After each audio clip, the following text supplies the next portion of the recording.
Here we are, exactly a month or 60 days, 2 months from when we put this seed to ground. And that's what we got. And I'm gonna walk out here. I'll take a measurement.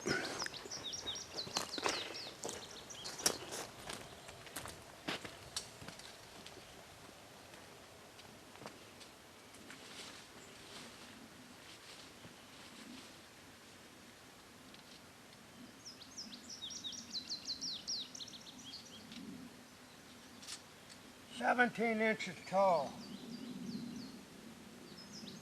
Not quite to my knee. 17 inches tall. Asgrow soybeans did the job, and they had some severe weather conditions. It was really dry down here most of June, and they really come on. But that hand hoeing, if you don't want to have your kids around herbicide, get a hoe in their hand, and that'll do the job. Now, over here at the cornfield, it's, as you can see, I'm going to plant in here, so some of this is going to get mowed out where these weeds are. But it's starting to tassel out, and we'll go over there and see how tall that corn is. I remember this corn really had some stress put on it with the cattle. It's pretty well weed free now that it's canopied over. I got the tape measure, and we'll get the tape measure and see how tall this is. Now this is growth in 60 days. This corn is decob, and it's did a good job.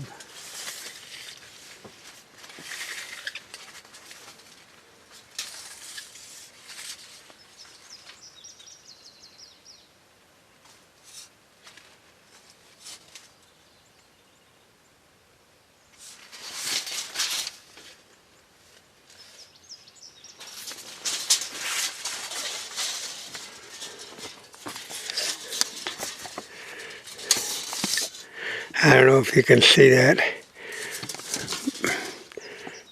but it's 93 inches tall.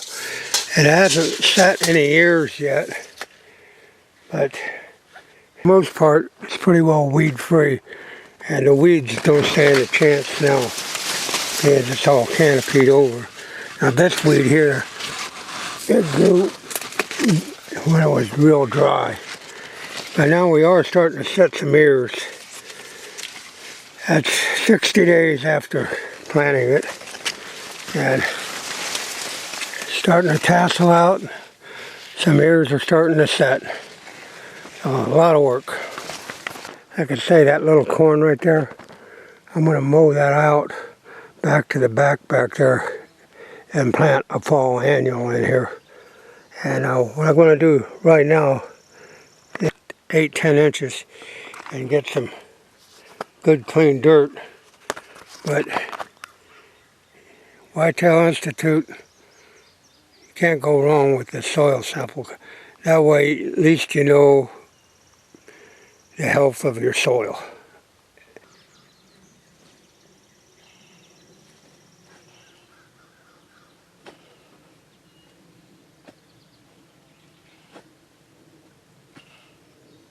That's not bad. That's about the top of the surface. We'll get this all chopped up in there.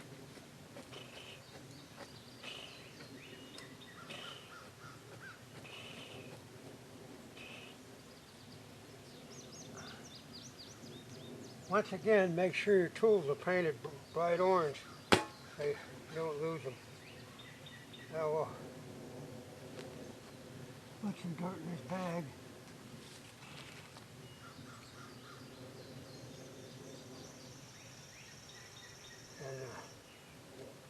And This asks for field number. We're going to call this field number 1.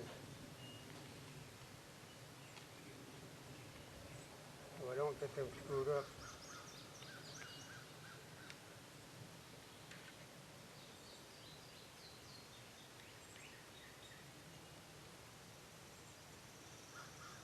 That's number 1. Now, all you got to do is fill it up to that line.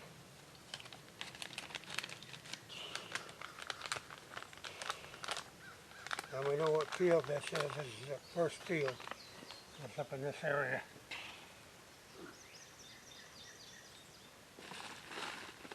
And don't put a bunch of big clods in it.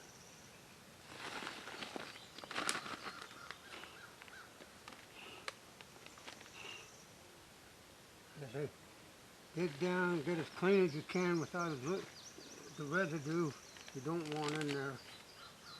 But you want a good clean dirt. And that ought to get that. It's filled to that line. And I want to show you.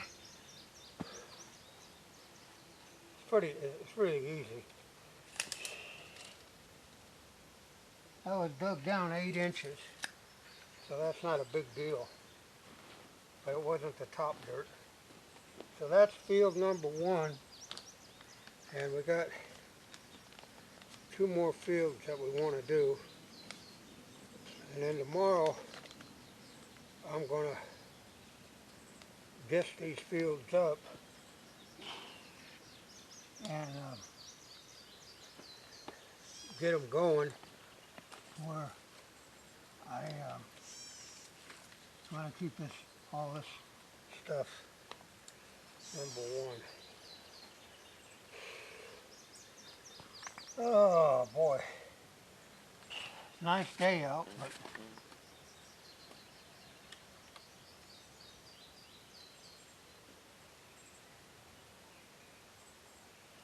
so we got all that information. We'll go in to that package.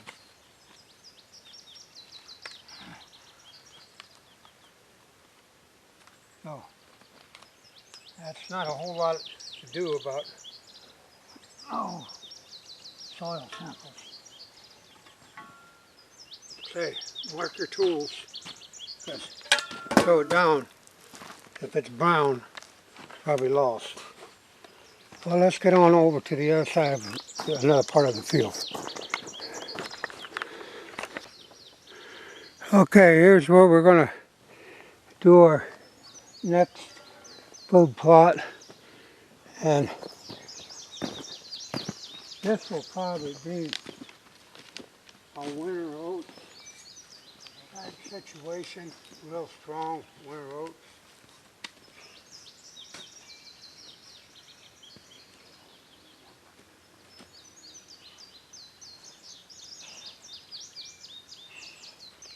Will probably be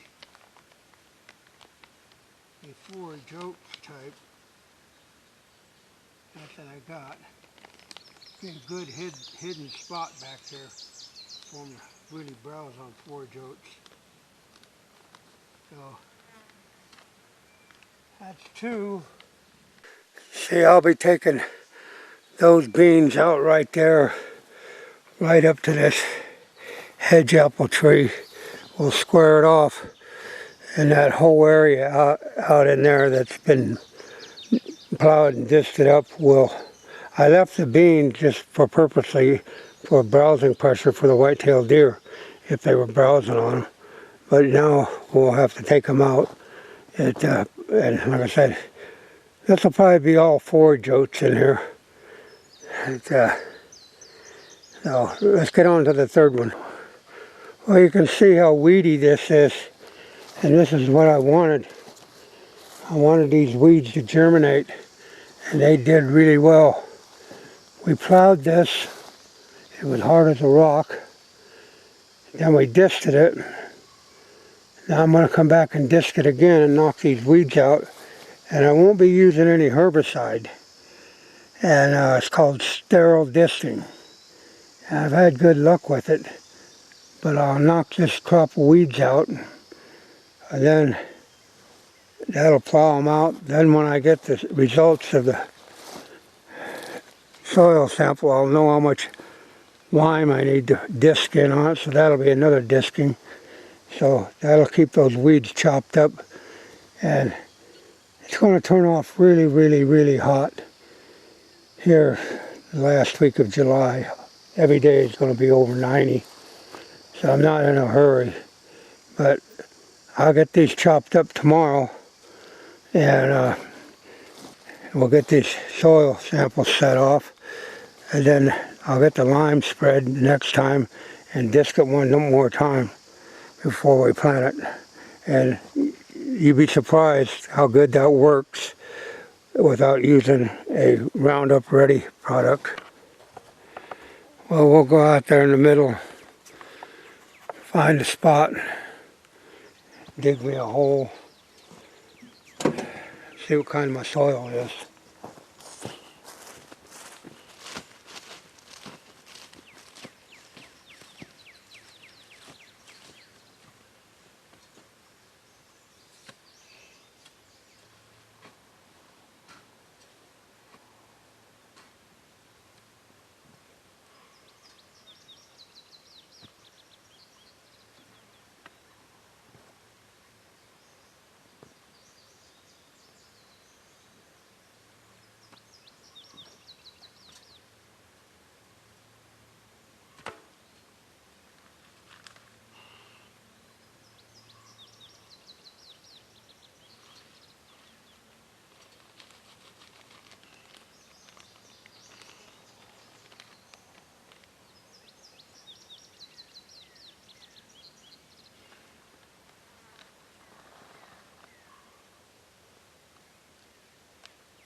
Well, I hope my food plot forage grows in that thick.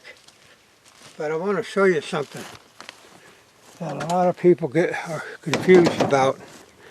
See how black that dirt is? That's some nice black dirt. And this was soil sample test number 3. So we'll see, even though as black as that dirt is, we'll just find out how healthy it is. And because just because it's black doesn't always mean it's good.